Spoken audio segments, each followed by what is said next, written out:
Chairman of Emoha Local Government Area, Dr. Chidi Lloyd, has faulted those criticizing the appointment of Michael Onde, an indigene of Cross River State, as chairman of the River State Independent Electoral Commission, RISIAC. Speaking in an interview with correspondent Mekotoka, Lloyd said the focus should be on Mr. Onde's performance, not his state of origin. He said this is not the first time governors have demonstrated what he described as pan-Nigerianism in making appointments.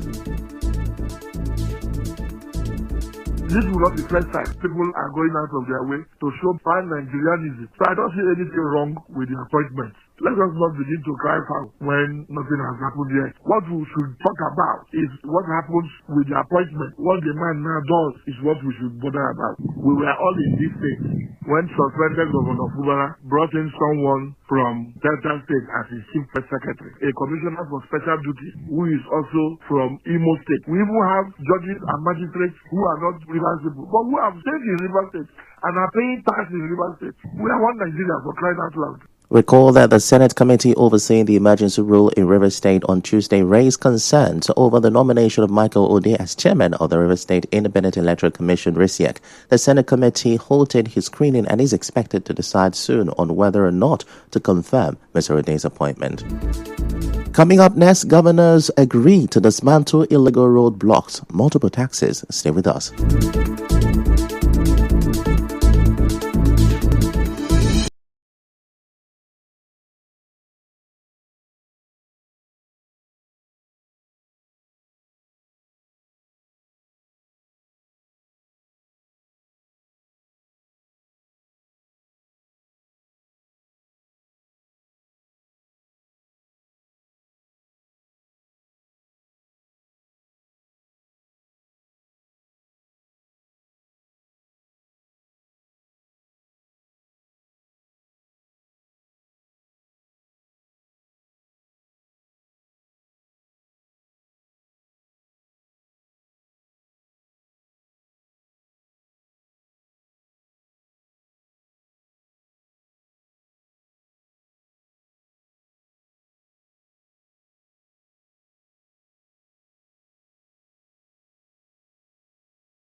You're welcome back, and now the rest of the news.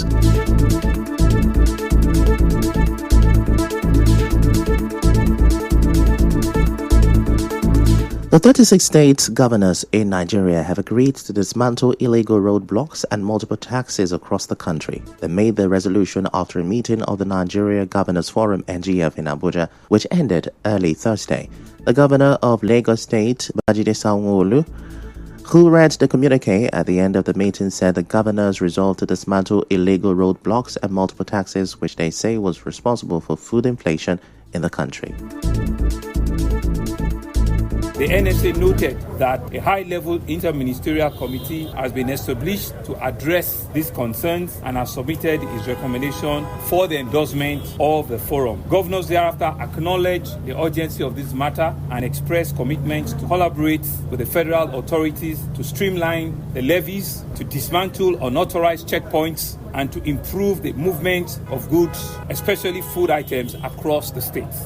The communique was signed by the NGF chairman and governor of Kwara State, Abdurrahman Abdurrazak, following the rise in the price of crude oil in the international market as a result of the war between Israel and Iran. Some filling stations in Port Harcourt metropolis have started adjusting the pump price of fuel to the new depot price. Our correspondent observed this during his visit to some petrol stations in parts of Port Harcourt metropolis. Speaking to correspondent Yobi Oruware on this, a filling station owner in Port Harcourt, Johnny Francis, complained the depot price of fuel has risen from 890 naira to 920 naira. Mr. Francis, while explaining the reasons for the new price of fuel, said those with old stocks still increase the price of their old product. Our wahala with fuel increase, we don't know. Then reach before you do expenses now, you go reach 930, 940 to some areas. Now people will get old stock still they say, but people will get new stock. Some them they say 970 now, some 98. Depends on your location. The depot come out on Monday say they increase price. They say the problem in the Middle East that they cannot have enough crude oil. Like crude oil is corrupted in the international market. No Nigerian people, when something go up in the international market, they come increase the local content immediately. But on a product where they get already, but they increase it overnight.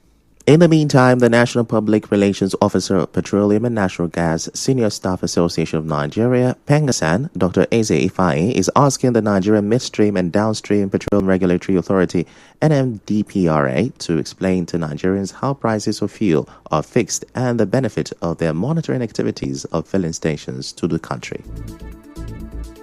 Whenever there is any geographical event like this, a war in any region, it's expected. We have seen a sharp increase, about $10 additional to what 64 it was last month, and now it's about $74.3 per barrel.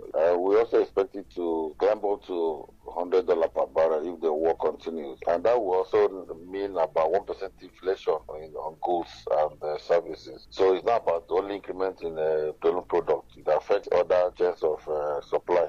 Meanwhile, members of the Major Energies Marketers Association of Nigeria say they will discuss with the Dangote Petroleum Refinery to fully understand the implementation of its plan to supply directly to filling stations nationwide. The executive secretary of MEMAN, Clement Isong, stated this during a webinar organized by the association on Thursday. Isong noted that the marketers would also engage with the Nigerian Midstream and Downstream Petroleum Regulatory Authority and other stakeholders as they took time to understand the new scheme from the Dangote refinery. Away from that, a sickle cell survivor, Tamonotokini Omobo-Pepple, has described the response of healthcare providers to people living with sickle cell disease as slow and inadequate. Omobo-Pepple, who is also the founder of the Sickle Cell Awareness and Health Foundation, said this in an interview with correspondent Martha Okere as World marked Sickle Cell Day on Thursday. We are lagging behind in Nigeria a whole lot. Our medications, treatment aspects, Nigerians do not really treat people with sickle cell properly. It has this stigma that they're attached to us. They look down on us, make us feel like we are not humans too. So it's somehow, I think they should create policies that help people living with sickle cell, like when it comes to providing good healthcare services for people living with sickle cell. Speaking on her personal journey with the disease, Ms. Omubopepo says she experienced bullying during her childhood. On her part, a professor of hematology, Dr. Kaladada Kurubo, has called for the implementation of a nationwide newborn screening program, stressing that early detection is critical to effective management. The theme for this year's World Sickle Cell Awareness Day is Global Action, Local Impact, Empowering Communities for Effective Self-Advocacy. In other news, former councillor representing Ward 2 of Opobonkoro local government area of River State, Justice Dapa, has pledged to continue attracting empowerment programs to benefit the people of Opobonkoro. Dapa made this known while addressing newsmen in Port Harcourt ahead of the upcoming HP MAP Code 9 empowerment program scheduled for Saturday, 21st June 2025 in Opobonkoro local government area. As a beneficiary of the HP MAP Code 9 program, he expressed delight in hosting the initiative in Opobo, highlighting his commitment to uplifting his people. He also gave credit to Governor Siminalayi Fubara and Sontoye Toby Fulton, saying their leadership style have shaped his approach.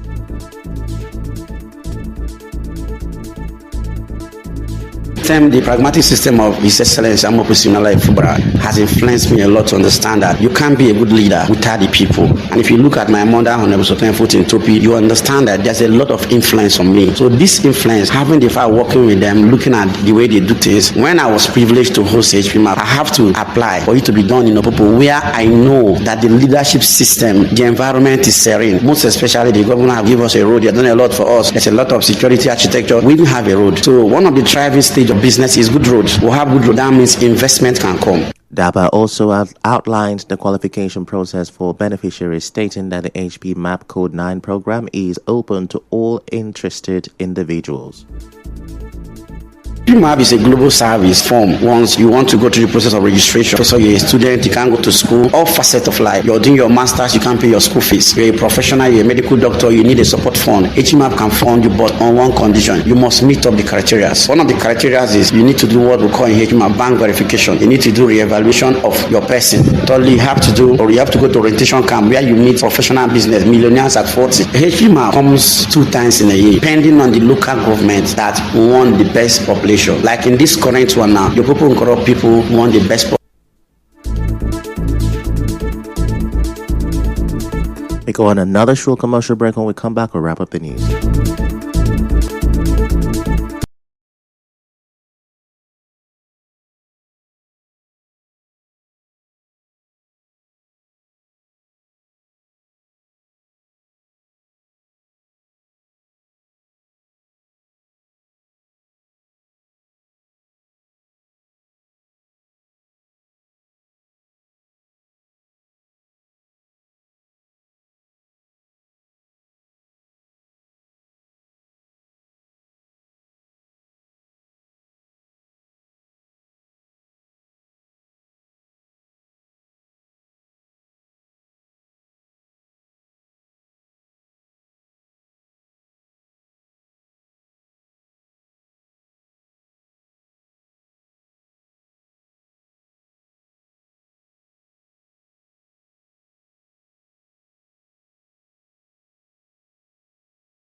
Foreign ministers will hold talks with their Iranian counterpart in Geneva today as part of an effort to end the Israel-Iran conflict. The White House says that U.S. President Donald Trump will decide in the next 2 weeks whether the U.S. will get directly involved in the conflict.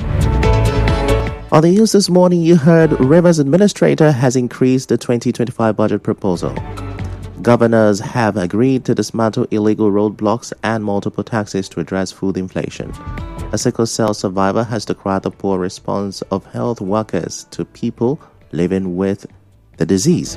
On the foreign scene, you heard the UK and the EU is to hold talks with Iran. The news was edited by Choma Ezewafo. To reach the news team, send an SMS or WhatsApp to 0808 721 7215. I'm Ifechukwu Moyele. Many thanks for listening.